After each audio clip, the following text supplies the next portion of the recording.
I want to talk about something I use and allow in my D&D games, the retcon. The first time I encountered it, I was DMing at my weekly game, and during a section of roleplay, my player stopped and said, "Hold on, that was wrong, my character wouldn't have done that. Can we go back and retcon?" I stopped and thought about it.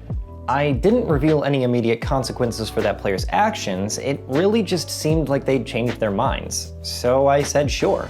We rolled back time and they played it only slightly differently, but they seemed much happier with how things shook out.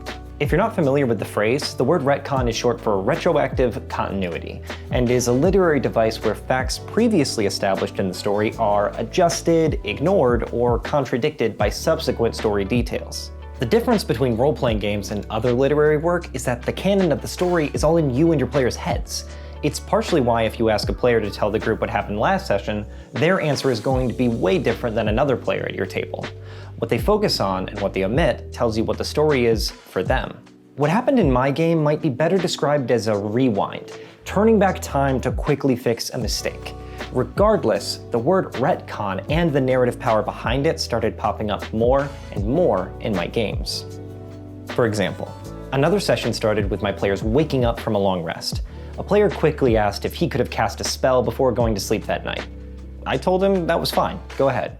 Did I do something wrong in allowing that? Does this hamper the integrity of the story? As a DM, consider following this flowchart before allowing a retcon. This is just something I threw together to get you thinking about when it's a good idea to employ the retcon. The chart leads off by asking, will changing what happened have a big impact on your game? This is the most important question to ask yourself when considering employing the retcon.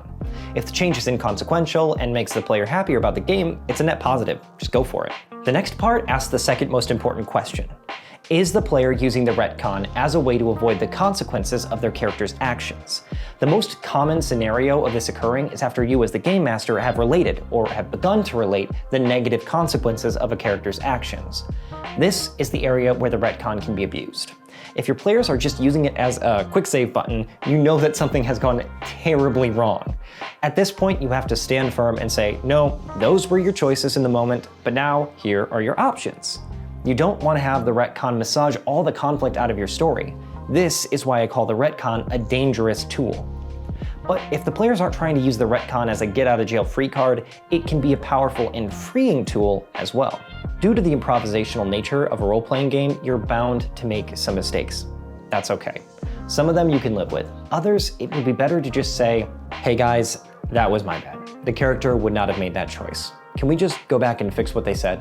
This is the moment when you as the DM can roll, you know what, that's totally reasonable, let's go back and change that. I've even used it as a DM. I made a character choice for this NPC who was a bit of a prickly pear. When a character approached them and asked them for a drink, I defaulted to the NPC giving the player the cold shoulder. But then when I looked at my notes, I realized that the NPC had under their details that they occasionally caroused in the tavern. So there really was no reason to turn the PC down, and honestly, I wanted to run that scene. So I stopped and said, hey guys, I think I made a mistake. The character would actually accept the drink. He goes with you to the tavern. Everyone was happy about that, and I felt a bit of pressure off my shoulders. It's really hard to run tons of characters and always make perfect decisions for them in the moment. Sometimes you can run with your mistakes, but other times it's better to own up to them and make the change. It doesn't make your world less real by saying that there was a more accurate decision your character would have made. It actually lends integrity to your world. If there is a better choice, it means that your world has depth, and you as the DM aren't always the perfect arbiter of it. You're human too. The last question I have on the chart is how much time has passed since the decision was made. If it just happened, you can rewind time, no big deal. If it was a while ago, well, you're gonna have to make a ruling. The change may impact parts of your story that you can't anticipate in the moment, so it's up to you to make the call. Weigh how much this means to your player with how much it may affect the game. If the decision happened more than a long rest ago, I would default with having the party live with the situation and having to work to change it. If you run into this conundrum, just ask yourself, what decision would lead to the most interesting roleplay situation? And go with that. As to how to justify the retcon, check out my last video on blaming the bard as to how to integrate story inconsistencies into your narrative. It's a fun, carefree way to make changes to your game without losing your story's integrity. In the end, it's a game, and you've got to go with what makes you and your players have the most fun. My name is Ben DeHart. Please dislike and unsubscribe if you hated the video. Hold on, let me retcon that. Please like, subscribe, and share with your gaming group if you liked the video. See ya.